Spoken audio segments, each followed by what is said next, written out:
The words hit the room like a slap. The police are outside. A deep silence followed, not the kind that comes from respect, the kind that comes from fear. Vivian's breath caught in her throat. Her fingers tightened around her silver clutch until her knuckles looked pale. Henry did not speak. He simply turned his head slowly toward Vivian, and the look in his eyes was not soft. It was not protective. It was cold. "Open the doors," Henry said to security. The guards moved quickly. The double doors swung wider, and two police officers stepped into the ballroom. Their uniforms were neat, their faces serious. Behind them was a third man in plain clothes holding a file folder. "Good evening," the lead officer said, loud enough for everyone to hear. "We are here regarding a report of missing charity funds." Whispers rose like tiny flames. "To missing funds? Is that not Vivian's foundation? Are they arresting her?" The officer's eyes moved across the room and landed on Henry. "Mr. Adeyemi?" Henry stepped forward calmly. "Yes." The plainclothes officer opened the file. "We received a formal complaint today. It concerns a large withdrawal from the Adeyemi Charity Foundation account." Vivian's lips trembled. "This is a mistake." The officer glanced at her. "Madam, we will ask questions and verify facts. That is all." Vivian swallowed hard. "I did not take any money." Henry's voice came out flat. "Then tell them what you told us. Tell them about your tablet." Vivian's head snapped toward him. "Henry, tell them," he repeated. The room was watching. Cameras were still pointing toward the stage. Even the people who had been clapping for Ola moments earlier were now quiet and tense. Vivian turned back to the officers, forcing a smile that did not reach her eyes.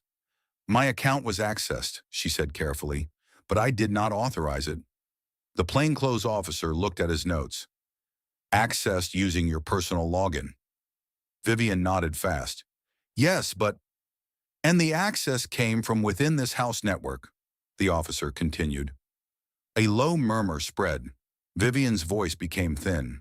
"I do not know how. Anyone could have—" Her eyes flicked, just once, toward Ola. Ola felt the shift instantly. The room felt it too. Henry felt it most. His head turned sharply toward Vivian. "Do not," he warned quietly. Vivian's shoulders lifted slightly like she was about to fight. But then Mercy stepped forward from the back, her face tight with concern. "Officer," Mercy said, respectful but firm, "Ola cannot even unlock Mr. Henry's laptop when he travels. She is not the one." Vivian's eyes narrowed. "Who asked you to speak?" Mercy did not flinch. "I will speak when the truth is in danger." The lead officer raised a hand. "We are not here to accuse anyone without evidence," he said. "We are here to collect devices and statements." He looked at Vivian. "Madam, we need your tablet." Vivian froze. Her throat moved as she swallowed. "My tablet is upstairs," she whispered. Henry stared at her, still cold. "Bring it," he said. Vivian's eyes flicked around the room again, at the guests, the cameras, the police. Then she forced a laugh that sounded too high. "Of course," she said. "I will get it." She turned to go. But before she could take 2 steps, the plainclothes officer spoke again, my voice calm but sharp. "Madam, please do not go alone." Vivian stopped. The ballroom held its breath, and Henry's voice dropped, dangerous and quiet.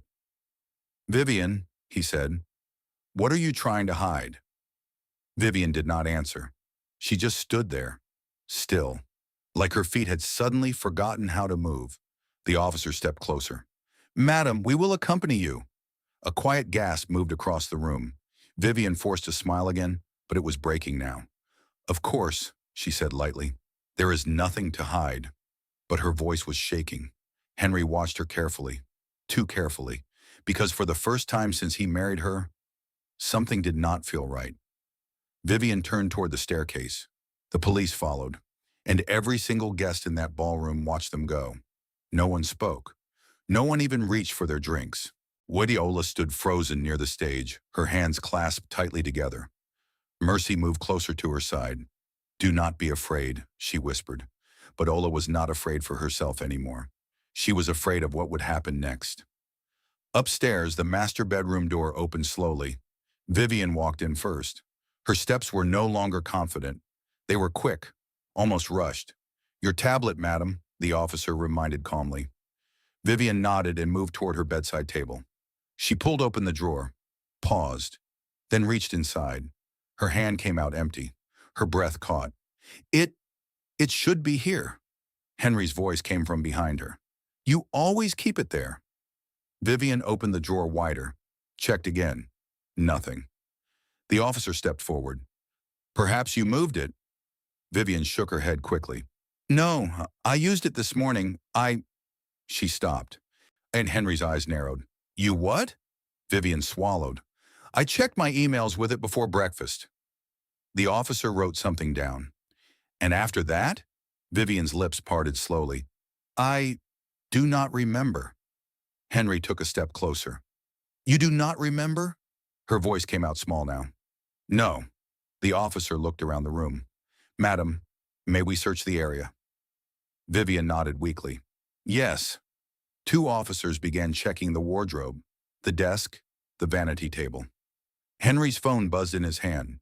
He looked down at the screen, and his face changed, slowly, carefully. Henry? Vivian asked, her voice thin.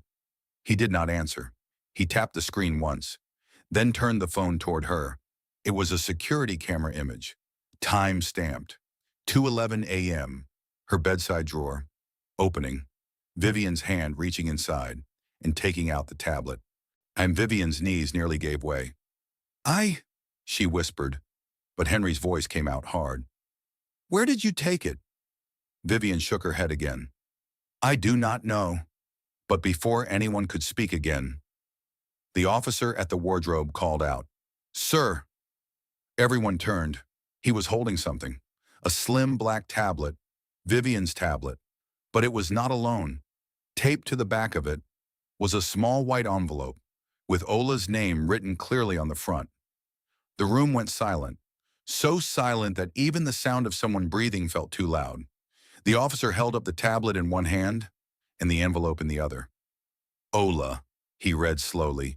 Henry's head turned toward Vivian. Vivian's eyes were already wide.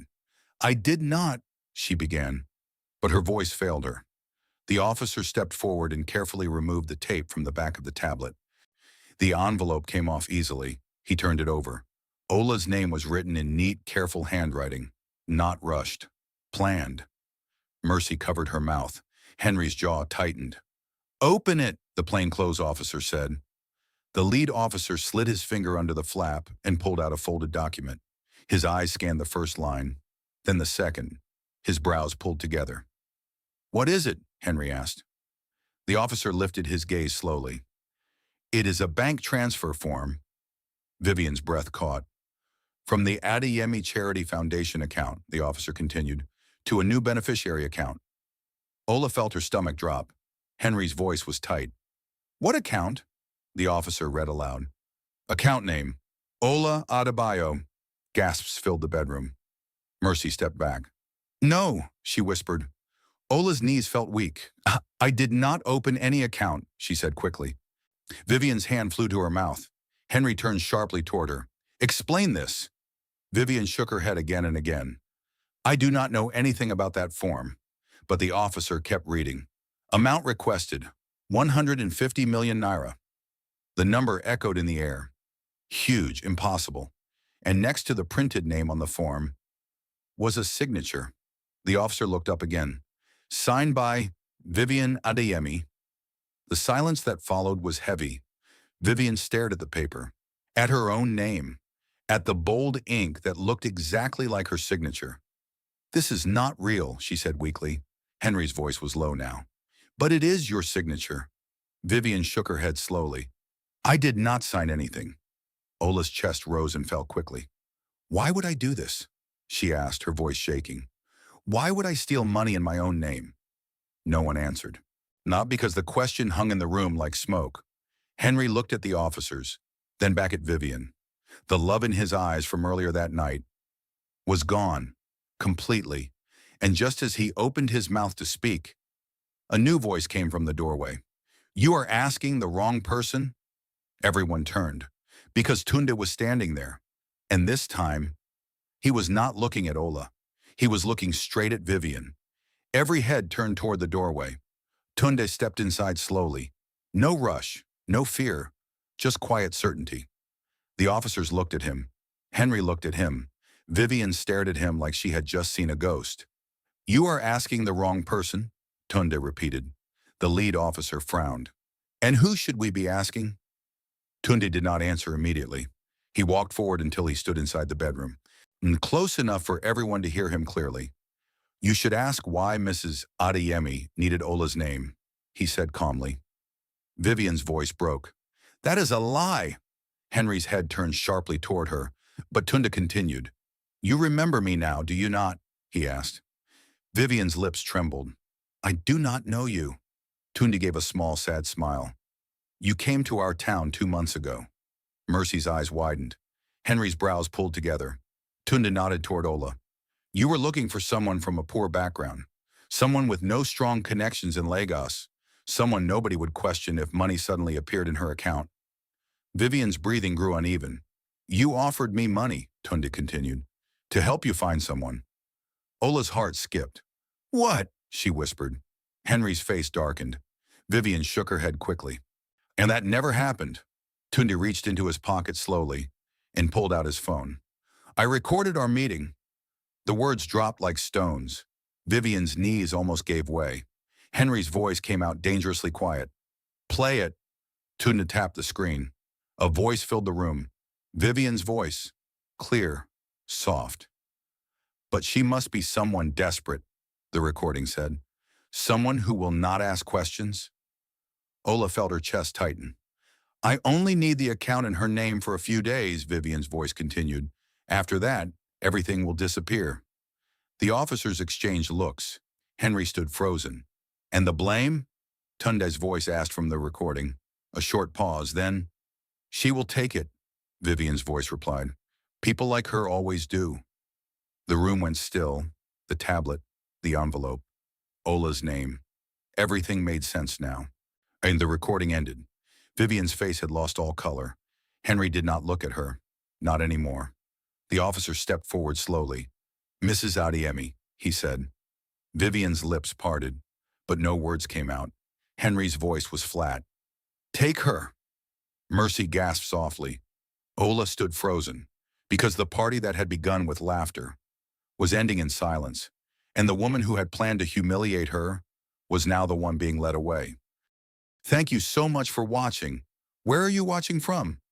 Let me know in the comments. Don't forget to like this video, subscribe to the channel, and turn on your notifications so you don't miss the next story.